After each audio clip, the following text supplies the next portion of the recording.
Sing. My hope is built on nothing less than Jesus' blood and righteousness. I learn of trust the sweetest rain, but wholly on Jesus' name, on Christ the solid rock I stand. All other ground is sinking sand. All other ground is sinking sand. When darkness seems to hide His face, I rest on His unchanging grace. In every high and stormy gale, my anchor holds me in the wind. On Christ the solid rock I stand. All other ground is sinking sand. All other ground is sinking sand. His soul is coming of His blood, support me in the whelming flood. All around my soul gives way, hidden is all my hope and stay. On Christ the solid rock I stand. All other ground is sinking sand. All other ground is sinking sand. When He shall come with trumpet sound, oh, may I then in Him be found, dressed in His righteousness alone, faultless to stand before the throne. On Christ the solid rock I stand. All other ground is sinking sand. All other ground is sinking sand. Amen.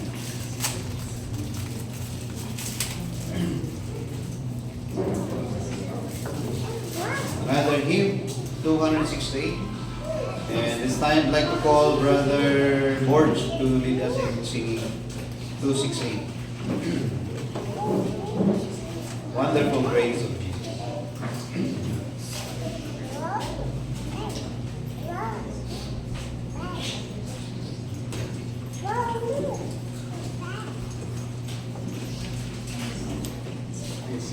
Wonderful grace of Jesus.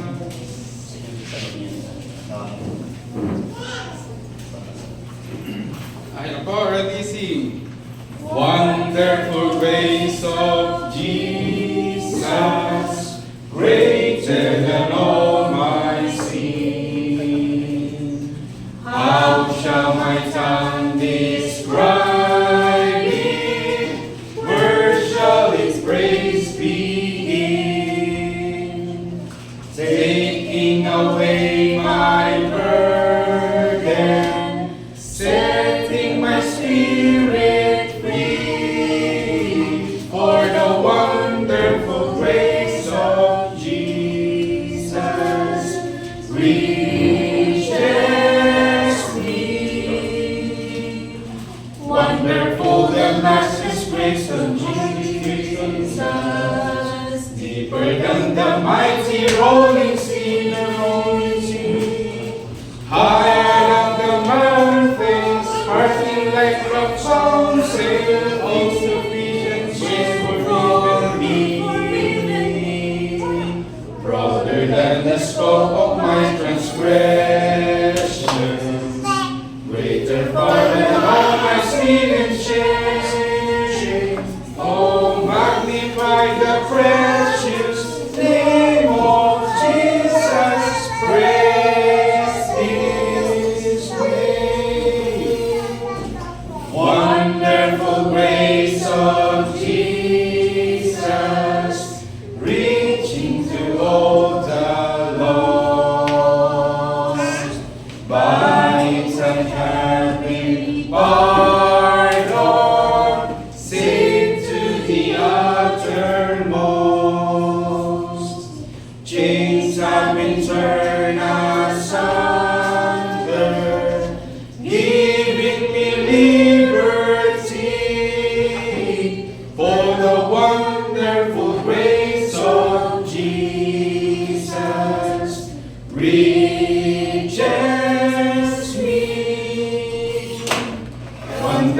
Wonderful the Master's place of Jesus, deeper than the mighty rolling sea, higher than the mountains, sparkling like a fountain, all sufficient grace for even me. Broader than the scope of my transgressions, greater far than all my sin and shame. Oh, magnify the precious name of Jesus. Praise His name. Wonderful grace of Jesus, reaching the most defied. By His transforming power, make Him His dear child, purchasing peace and heaven for all eternity, and the wonderful grace of Jesus reaches me.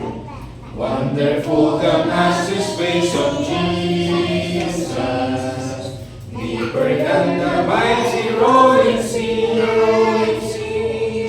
higher than the mountains, sparkling like a fountain, all sufficient grace for even me. Broader than the scope of my transgressions, greater far than all my sin and shame.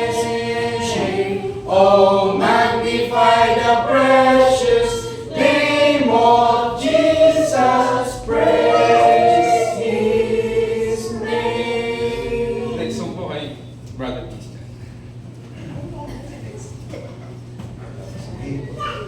Ito. 259.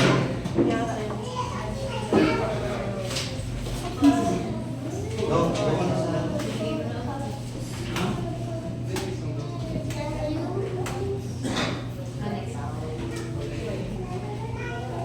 Lead me above the shadows. You will take the bait. 590. 590.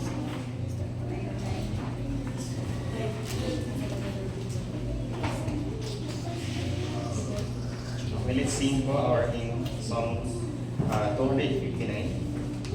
590. 590. 590. Lead me above the shadows. May each religion. 590.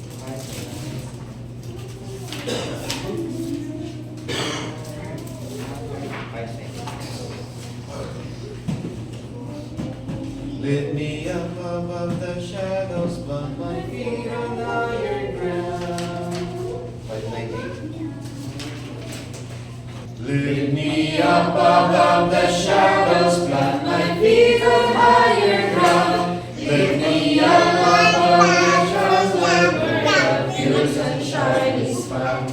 Lift me up above my weakness, lift me up into thy strength. Lift me up above the shadows till I stand in the ascent. Lift me up above the shadows. Lift me up and let me stand on the mountains of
of my grief, Lord, give me gold for mine alloy.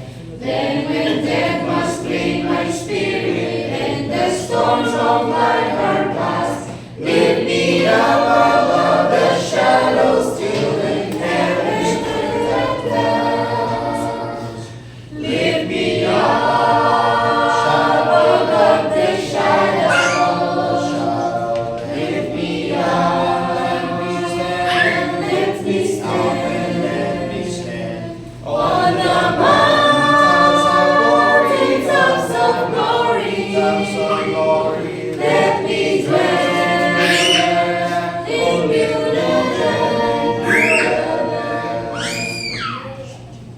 Stay ka lang.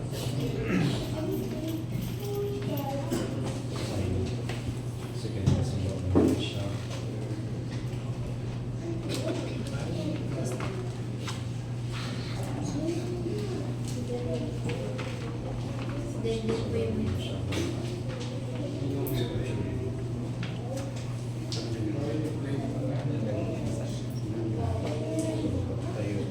Okay, mga kapatid, let's get our Bible and open 1 Thessalonians chapter 5. Let's read the whole chapter.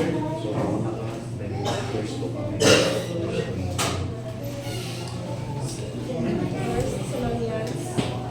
First Thessalonians chapter 5. Let's all stand, please.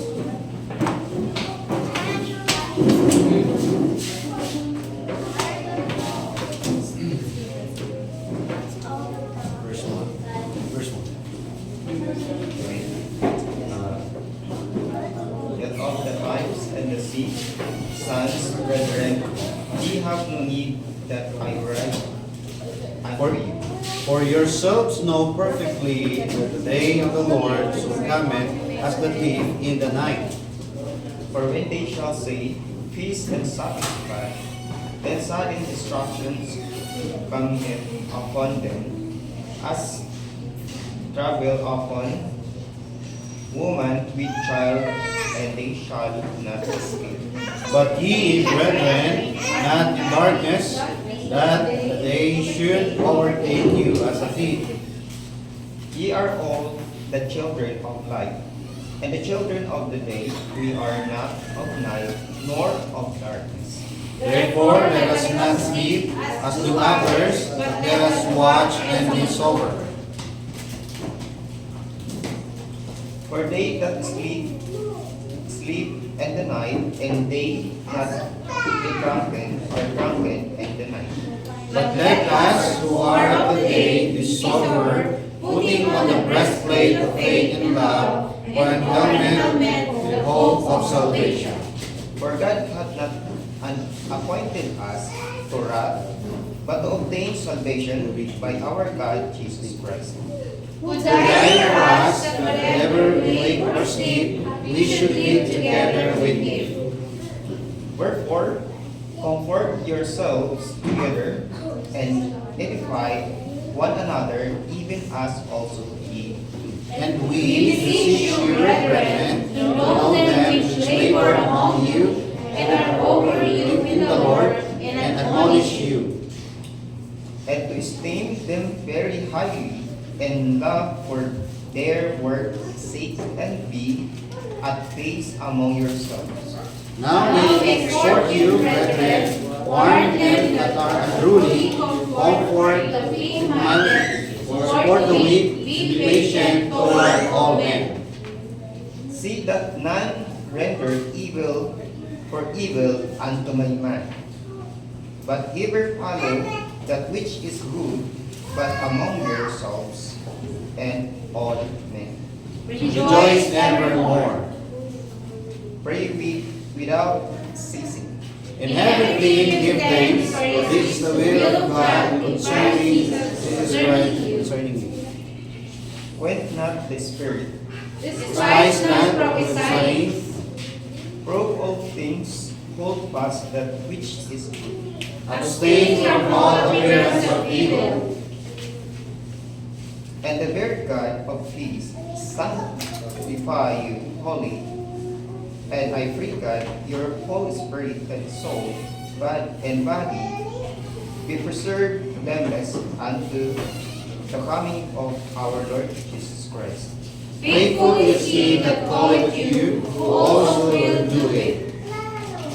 Brethren, pray for us. Greet all the brethren with an holy kiss. I charge you by the Lord that these epistles be read unto all the holy brethren. The grace of our Lord Jesus Christ be with you. Amen. Okay, thank you, Brother Christian. I'd like to call Brother Borge again for one hymn.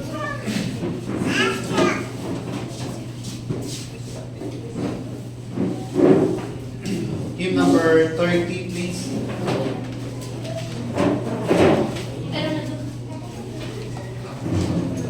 Three zero. Oh, worship the King. Ready now, sing. Oh, worship the King, oh glorious Sabbath, oh gratefully sing His power and His love, our shield and defender, the ancient of days, pavilion in splendor and gilded with praise. Oh, tell of His might, oh, sing of His grace, whose robe is the light, whose canopy space, His chariots of wrath that in thunder clouds form, and darkness is spread on the wings of the storm. Thy unfaithful care, you wonders untold, Almighty thy power hath founded of old, established it fast by our changeless decree, and round it hath cast like a mantle the sea. Thy bountiful care, what tongue can recite? It breathes in the air, it shines in the night, it streams from the hills, it descends to the plain, and sweetly distills in the dew and the rain. Frail children of dust and feeble as clay, indeed do we trust, nor find it to fail. Thy mercies how tender, how firm to the end.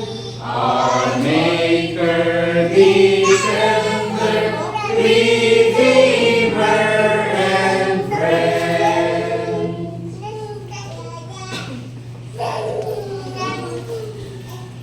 Okay, thank you.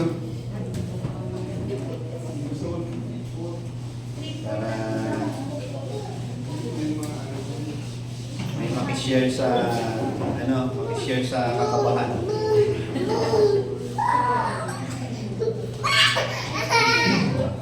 Pagka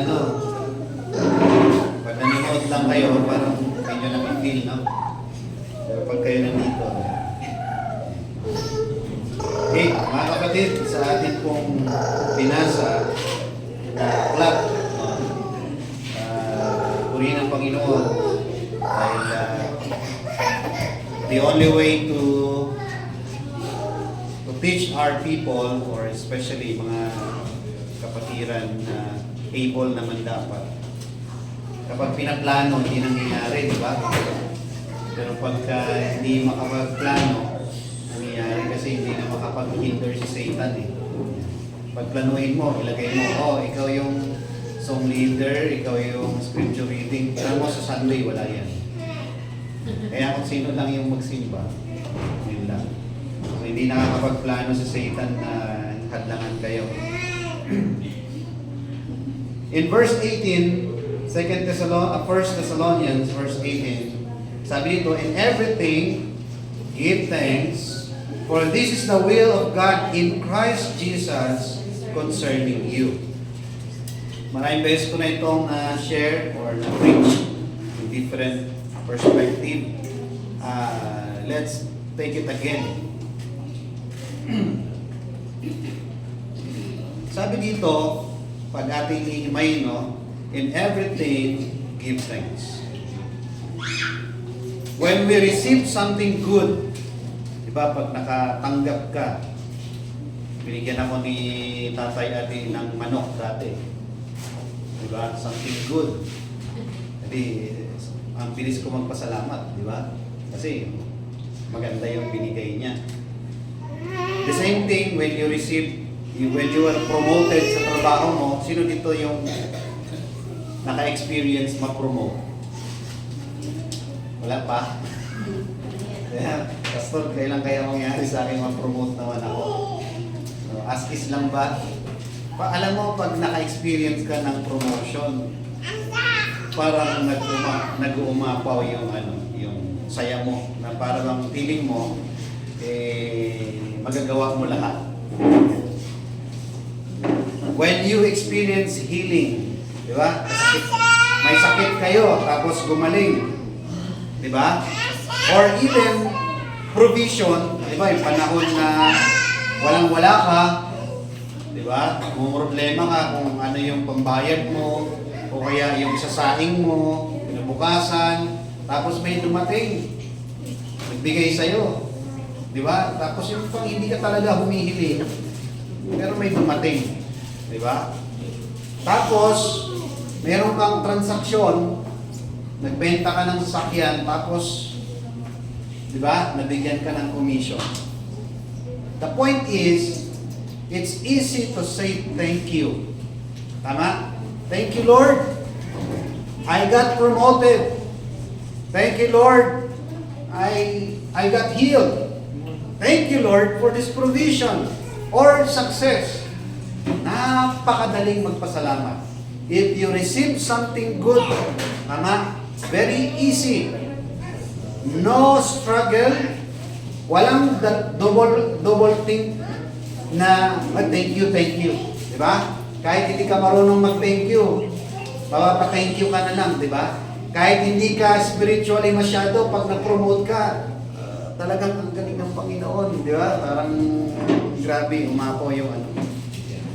But even so, sad to say, na kahit may mga taong nakaka-experience ng magagandang buhay o galing sa Panginoon, nakakalimutan pa rin magpasalamat. Yun ang pinakamasaklap, no? Parang ano kaya itong tao na to? Hindi marunong kumilala kung kanino galing ang blessing. Ito yung tao na self-centered at ito yung tao na iniisip niya lang dahil sa sarili niya, right? Hindi niya mapasalamatan ng Panginoon. May mga tao naman nababanggit ang Panginoon but actually wala talaga sa puso yun. It's only by hypocrisy. May mga taong ganon. However, wala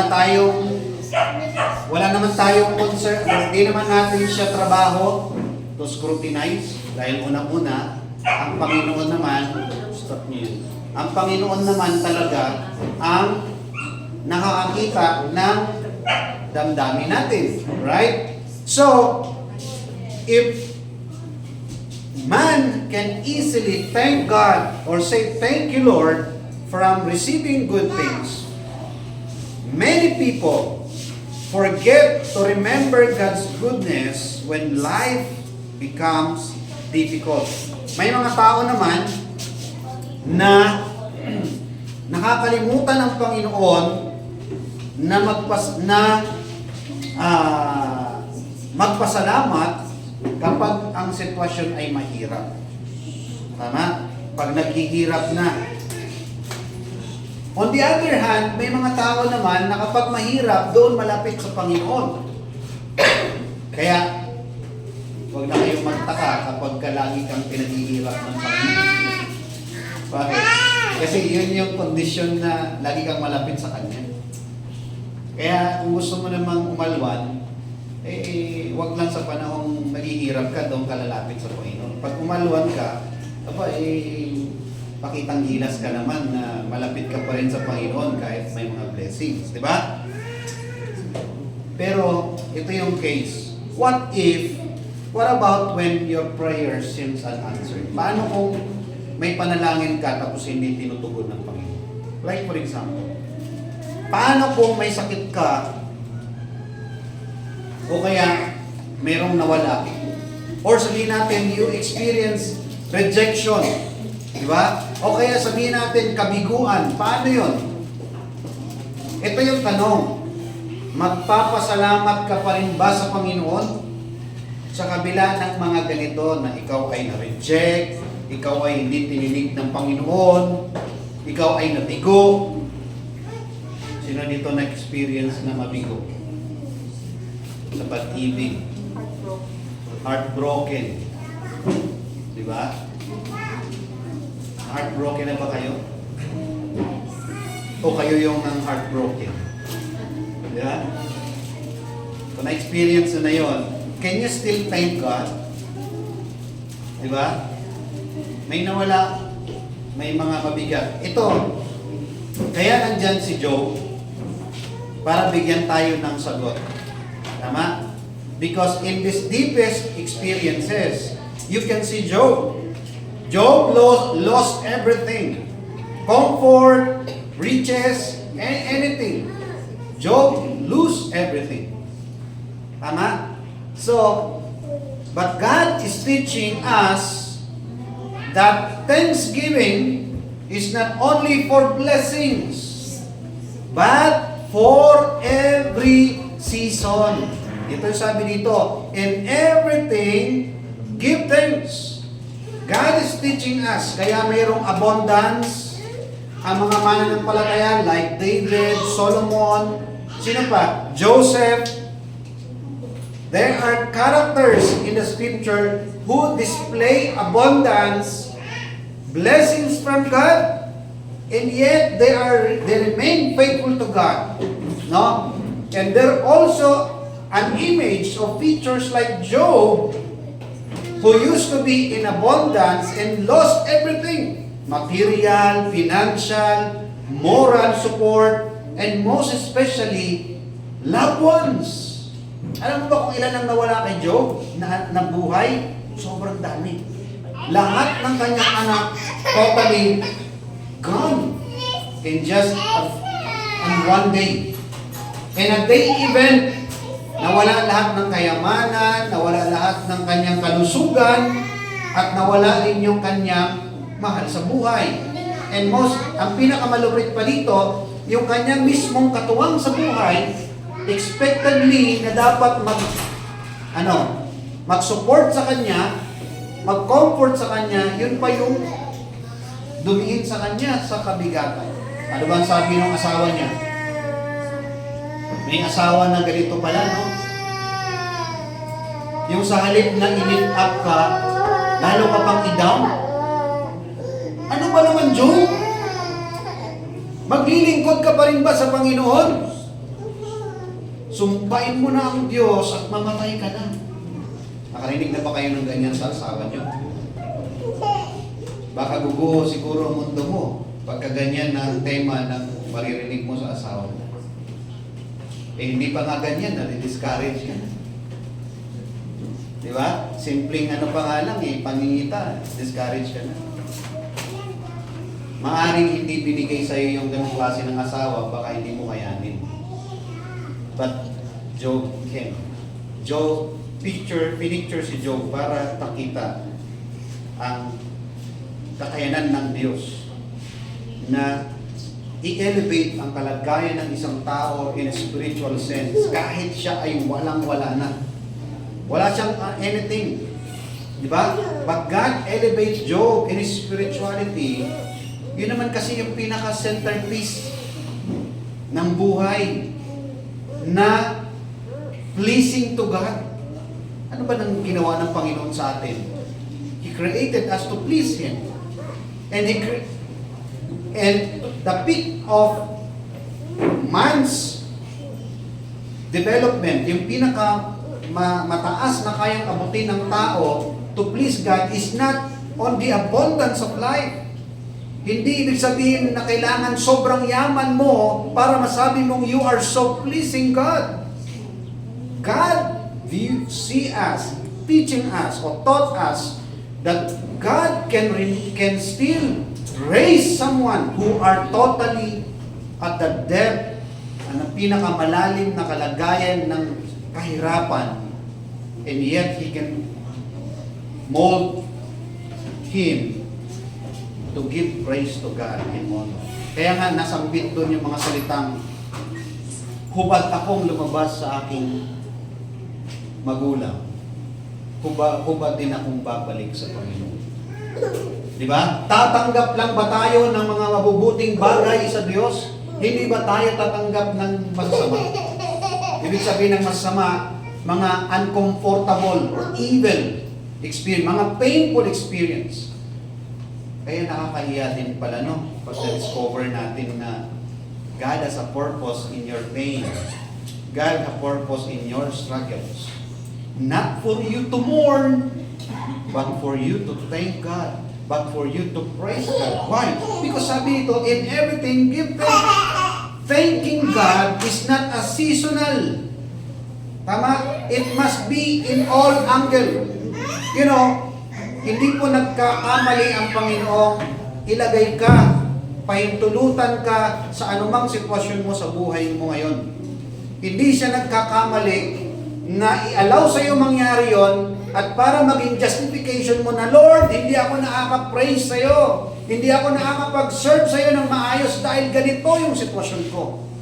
Mean to say, you have a very perfect situation para i-praise mo ang Panginoon. It's just a matter of your obedience to God. Tama? Kasi alam mo, ang bawat pagsunod naman, may aid ang Panginoon. Right? Ang bawat pagsunod, may tulong siya eh. Kung halimbawa talagang ang sitwasyon mo mahirap, gusto mo mag-praise sa Panginoon, mag-worship sa Panginoon, tutulungan kayo. Anong problema mo? Pamasahe? Anong problema mo? Sasakyan? Anong problema mo? Diba? God will aid you. Kasi gusto mo mag-worship sa Kanya. Gusto mo magpuri sa Kanya. It's just a matter that you are not. Why? We cannot really turn back to God. Lord, hindi ko nagagawa yung kalooban mo because I am this. No? Mga kapatid, this verse is not intended only for pleasant situation. Yung sinabing in everything give thanks, it is in not thanksgiving is not only for pleasant situations. It is God's command to give thanks 100% of the time. Ibig sabihin, even you are in your bed of sickness, you should thank God. Diba? In everything, give thanks. So, yan po yung ating titingnan ngayon. In everything, give thanks. For this is the will of God in Christ Jesus concerning you. Number 1, thanksgiving should be in all modes of our life. Dapat sa lahat ng mode. Kaya kung tayo ay magiging reklamador, alam mo na you are out of tune. Diba? You're out of spirituality. Okay? We can complain to each other. We may have, di ba? Pwede tayong magreklamo sa isa't isa, mag-complain tayo, sabihin natin yung reklamo natin sa kapwa natin, sa asawa natin, sa anak natin, mag-complain tayo. Bakit? Just to let them know na meron hindi nagtutugma sa atin. Dapat tayong mag-usap, dapat tayong magkasundo, i-address natin itong mga imbalances. But we cannot complain to God. Tama? Wala tayo. Ano irereklamo natin sa Panginoon? He sets everything. Binigyan ka ng asawa, binigyan ka ng anak, binigyan ka ng trabaho. Di ba? Binigyan ka ng kamay, binigyan ka ng paa, binigyan ka ng buhay. Anong irereklamo mo?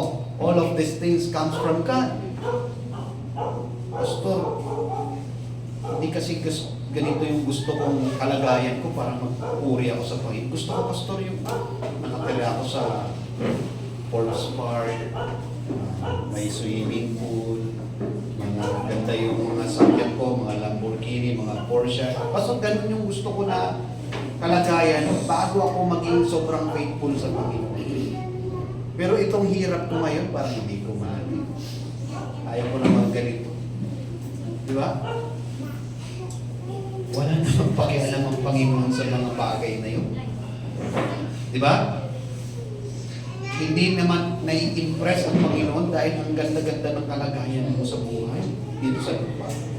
What actually caught God's attention, even Christ's attention, is your sincerity of service. Remember mo yung widow.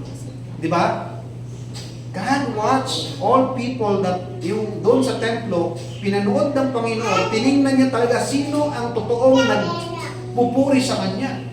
Diba? May mga mayayaman doon, nag-offering sila, talagang hirap na hirap pa silang ibuhos yung kanilang offering.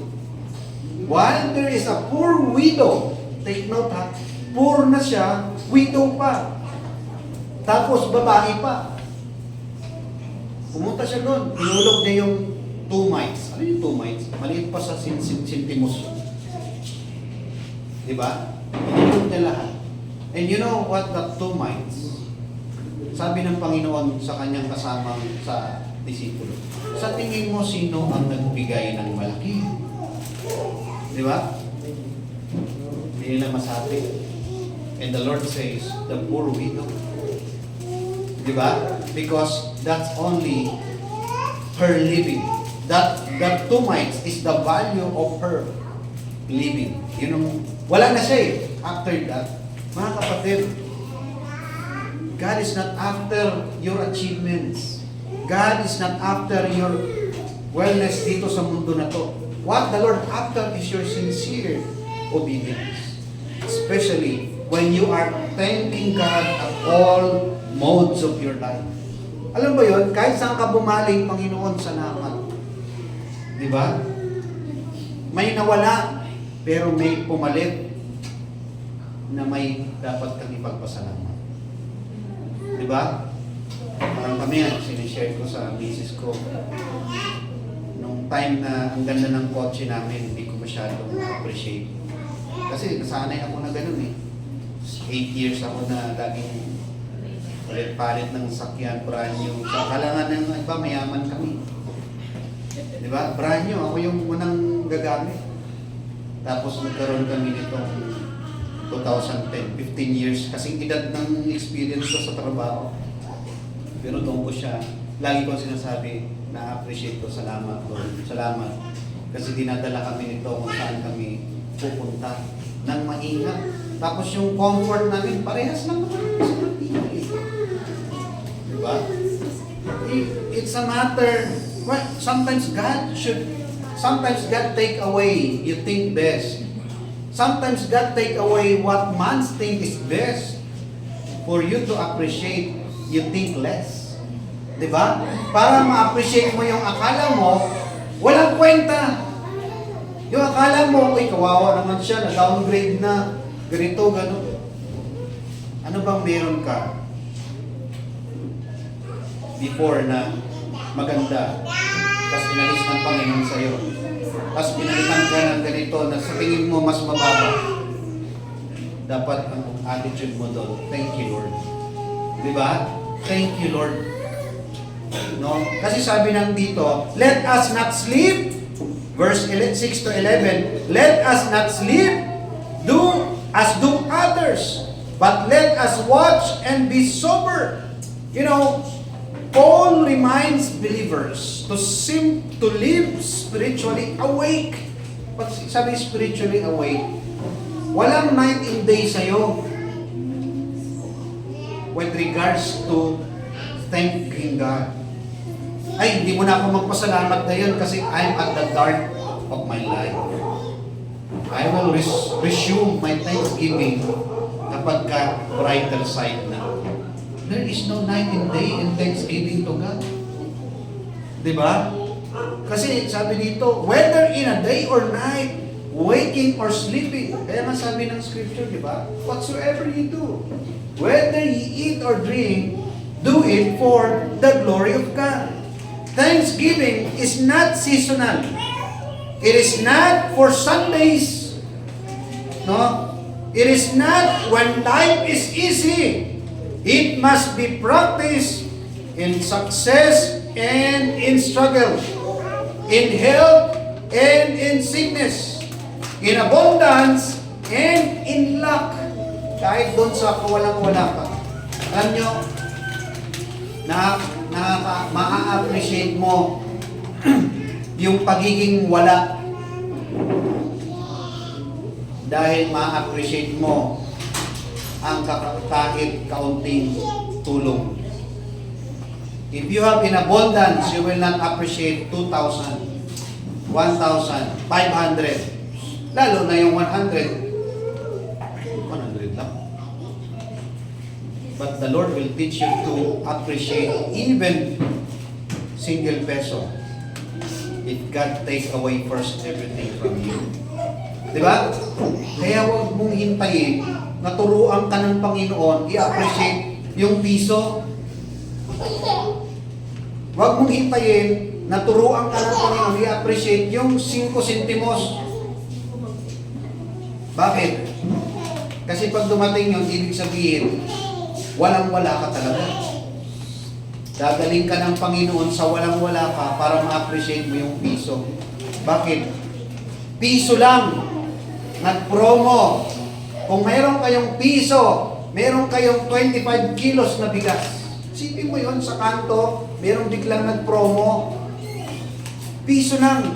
Nabunot ka. Diba? Nag-attendance ka, may pinuntahan ka, attendance. Okay po, meron po tayong magandang good news ngayon. At napili ang pangalan ni ganito. Ayan, pinili ang pangalan ni Christian. Sa halagang piso, iuwi mo tong 25 kilos na bigas. Eh, walang-wala kang pera. Ma-appreciate mo ngayon ang halaga ng piso. Diba? Sa panahon walang-wala ka. Pero kung maganda ang malaking kita mo, piso lang. Hindi ko na kailangan 25 kilos eh. Diba? You will not appreciate that. But, God knows how to temper, paano niya timplahin yung mga sitwasyon ng buhay natin. Pero ang tinuturo niya lang talaga lahat sa atin, maging thankful tayo. Kaya, nakakatakot sa isang katulad natin, mananampalataya, o sa isang, everybody, I know, not paying attention, ha? So not paying attention, you may go out. You can go out. You keep eating. Church time is not eating. It's listening from the Word of God. How can you appreciate a single sense if you are abundant? Diba? If God teaches you, you will appreciate. Ma-appreciate mo. In abundance and in lack, ang point dito ni Paul, whether you are abound or blessed, you should learn to be thankful. Diba? Sabi doon, in everything, give thanks. Mga kapatid, kahit ano nang marating mo sa buhay mo, mag-progress siya. Salamat kayo. Because this is the will of God in Christ Jesus concerning you. In victory and in waiting. Job declared. Ano ba sabi ni Job? Sabi ni Job, sa kalagayan niyang ganun, alam mo, hindi niya naman nabanggit nun nung abundant ang buhay niya eh. Job declared, during the time of his so great loss, ano sabi niya? The Lord gave, and the Lord had taken away. Blessed be the name of the Lord. Alam mo ba kung ano yung tinanggal ng Panginoon kay Job? Lahat kasama yung kanyang mga mahal sa buhay. Hindi lang isa, kundi mahigit 10. Hindi ko nabilang eh. Pero it's more than, may babae at mga lalaki, mga anak yun. Eh tayo nga. Isipin lang natin na mawala yung isang mahal natin sa buhay. Anak natin nagkakasakit. Hindi na tayo mapalagay, di ba? Yung pa kaya tanggalan ka in just a day, hindi lang kabuhayan mo. Buti ba sabihin, pwede ba okay lang kabuhayan, huwag lang yung mga mahal ko sa buhay. Ito wala eh. But that's the time. Job declares, the Lord gave, the Lord had taken away. Blessed be the name of the Lord. Why? Because Job is thankful of everything he has from God. He appreciated God on this matter. You know, a thankful heart says, faithful, or a thankful heart stays faithful in every situation. Kaya tinuturo sa atin na maging mapagpasalamat tayo kasi that attitude will make us stay in God's, stay faithful in every situation. You know, true gratitude is not based on feelings. It is based on faith. No? So, thanksgiving should be in all modes of our life. Second, thanksgiving is to love those who labor for your soul. Ano ba sabi sa sa Thessalonians na yan? Verse 11. Ano po sabi dito? Wherefore comfort yourselves together and edify one another, even also do ye. Sa verse 12. And we beseech you, brethren, to know them which labor among you and are over you in the Lord and admonish you. Verse 13 is, and to esteem them very highly in love for their work's sake, and be at peace among yourselves. You know, thanksgiving is to love those who labor for your soul. Diba? Ano man sabi? Esteem them very highly in love for their work's sake. Mahirap po ang trabaho ng spiritual advisor. You cannot sabihin natin, ikaw kasi ang pinaka frontliner ng atake ng kaaway.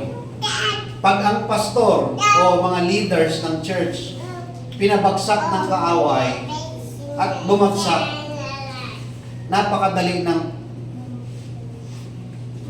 i-maneuver yung mga miyembro. Right? Sabihin lang ng kaaway, o, tingnan mo yung leader nila, wala na. Di ba? Ba't pa kayo dyan? Right? Kaya sabi dito, part of your thanksgiving that God continue or keeping to preserve your leaders. Diba? Na pinipreserve sila ng Panginoon. Sabi ng Panginoon, diba? I gave you pastors according to my heart. Galing sa Panginoon yun. When you were given a pastor, it means God will not let you stray. Nakita na kayo ng pusa, ng aso, na walang nag-aalaga? What's the difference ni Olaf doon sa mga galang aso? Ha? Saan si Olaf? Nagsisimba palagi si Olaf eh. Prayer meeting, nandito yan. Diba? Anong kaibahan ni Olaf doon sa mga asong kali? Sila kung ano-ano lang kinakain nila. Ganon din ang isang mananampalataya na walang nagpapastor. Kung ano-ano lang yung kakainin niya. Kung ano-ano lang ang papanuorin niya. Di ba? And you have to be thankful to God when God think of you and give you someone you can ask. Someone that you can ask counsel. Di ba? Okay lang yun. Yan lang naman si pastor. Diba? Hindi ko nahihiya ako kay pastor magtanong, magsabi, ganito, gano'n. Baka pagalitan lang ako ni pastor. Diba? You know, thanksgiving is not only directed to God, it is also expressed through love. Expressed through love for people. No? That God uses to bless us. You know, Paul reminds the believers to appreciate pastors, teachers, leaders, workers, and even mentors. Alam nyo, kayong dalawa, pinatayo ko instant faith. I thank my pastor before who do the same to me. Halos nangangatal ako kung anong gagawin ko mag-song lead. Minsan wala ako sa tono. Nagbabasa ako, mali-mali yung mga, diba? I thank my pastor. Kaya even up to now, nakakapunta siya dito, I appreciate it. Although magkaiba na kami ng church, pero hindi ko makalimutan lahat ng mga training na pinagdaanan ko sa kanya. That's one of the core foundation where I am now. Diba? Akala nyo madali lang magsalita. Ba't kayo rin dito? Song lead nga lang kayo eh. Diba? Hindi siya madali. And thank God, He raises leaders like them. No? They labor for your souls. They pray. Indeed. If we fail, we may fail, not all the time, but we do pray. We really think of your situation. Diba? Iniisip namin yun. Pinag-pray namin. And we celebrate whatever milestone you have. Pag nag-succeed kayo, umayos kayo, we celebrate. Di nyo lang alam yun, pero we don't pray something na kahit ngayong hindi tumadalo na eh. Kahit ngayong pasaway, hindi namin pinag-pray, Lord, ihulog mo na sa pangin yan. Hindi kami nag-pray. What we pray is the Lord continue to be compassionate and loving so that you will experience the gratitude and be faithful to God. No? Be thankful means respecting them, supporting them, encouraging them, and praying for them. No? This is itong ganitong ugali sa inyong mga leaders. Hindi ko alam eh. I'm not saying na I'll be your pastor forever. Hindi ko alam. God may send me away, take me away, tapos ang pastor dito si Christian na. Pastor dito si Boyong na. Si Yutaka, hindi ko alam. God may take me away. I can go where God tells me to go. Di ba? Baka iba na yung pastor dito sa susunod. But remember them in your prayers. Love them as part of your thanksgiving to God. You know, a grateful believer honors God's servants. Third, thanksgiving is to be godly influence to others. You know, part of thanksgiving to God is that you choose to be a good influence or a godly influence towards others. Ano ba sabi sa verse 14-15? Sabi dito, now we exhort you, brethren, warn them that are unruly, confront the feeble-minded, and support the weak. Be patient toward all men. Verse 15, see that none render evil for evil unto any man, but ever follow that which is good, both among yourselves and to all men. Thanksgiving is to be a godly influence to others. Okay? Dapat maging godly influence kayo. Kaya kung saan man kayo mapunta, ano man yung vocation nyo sa buhay, trabaho nyo, be a godly influence Let them know that you believe in God and you live in Him. Huwag niyong ikahiya na kayo ay mananampalataya. Huwag niyong ikatakot na mawalan ka ng mga friends dahil hindi ka umiinom, dahil hindi ka naggaganito for the sake of pakikisama sa trabaho, no? Huwag kang matakot na pag-initan ka ng boss nyo dahil ayaw mong uminom. Hindi dapat kinakatakutan niyo. Dapat tinitindigan yan. Pagpapakita that you're thankful to God, that He revealed Himself to you, and you know that He is watching over you, protecting you even in those matters. When we are thankful, we become patient to the weak. Diba? Pagpasensyahan mo yung mga mahihina. Kind to the hurting. Maging mabait ka sa mga nasasaktan. Gentle to the troubled. Yung mga troubled. No? Ano pa? Forgiving to the offensive. May mga mananampalataya din na hindi magaspang ang ugali. Diba? Nakaka-offend sila. You should be forgiving to them. Grateful people do not live in bitterness. They do not repay evil with evil. They reflect Christ. Thanksgiving is not only spoken, it is lived. You know, our attitude becomes our testimony. Now, conclusion, a life governed by thanksgiving. Ang isang buhay na iniikot at pinapangunahan ng pagiging mapagpasalamat. No? Sabi dito ni Paul, rejoice evermore.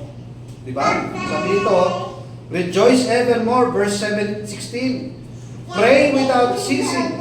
Yun na yun, sa verse 18. In everything, give thanks, for this is the will of God. Everything. Everything. Ibig sabihin, no exemption, not seasonal, in everything. Mean to say, as long as you live, you should be thankful. You cannot separate them. No? A thankful life is a joyful life. A thankful life is a prayerful life. And a thankful life is a faithful life. Sabi dito sa verse 24, faithful is He that calleth you. Matapat kasi ang Panginoon na tumawag sa atin. Kaya dapat maging thankful din tayo, who also will do it. So, mga kapatid, God is faithful even when life is hard. God is faithful even when life is seemingly difficult. Okay? Therefore, we can be thankful even when we do not understand situations.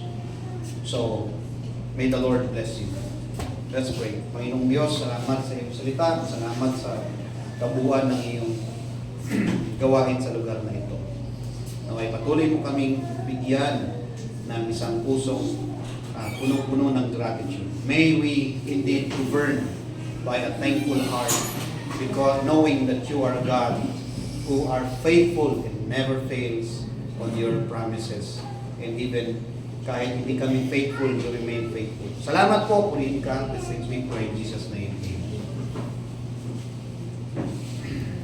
Joseph, sit down ka dito.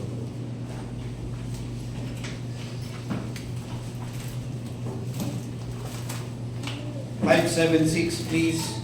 We will glorify. Ready now, sing. We will glorify the Kings of Kings. We will glorify the Lamb. We will glorify the Lord of Lords, who is the great I am. Lord Jehovah reigns in majesty. We will bow before His throne. We will worship Him in righteousness. We will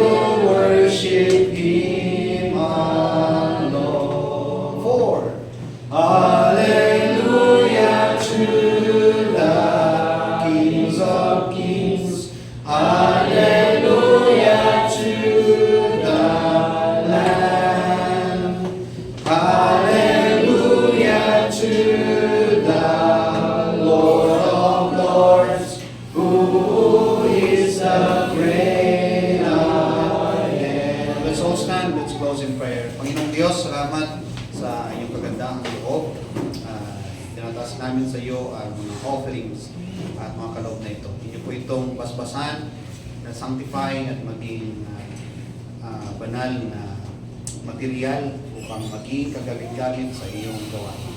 Salamat po at pagpalain niyo po ang bawat isa sa kanilang mabuting kalooban. At patuloy mo kaming pagpalain, Panginoon, at encourage na maging tapat sa anumang mga biyaya na nagmumula sa iyo. Ito ay bahagi ng aming pagpapasalamat at pagsamba. Purihin ka, O aming Diyos. Ingatan niyo po ang bawat isang narito, mga kapatid namin sa online na nag-join. Patuloy mo rin yung abutin, ingatan sila. As well as, Lord, yung mga kapatid namin hindered to even join the service. Please be merciful upon them. Thank you so much. All these things we pray in Jesus' name. Amen. Praise God from whom all blessings flow. Praise Him, all creatures here below. Praise Him above, ye heavenly hosts. Praise Father, Son, and Holy Ghost.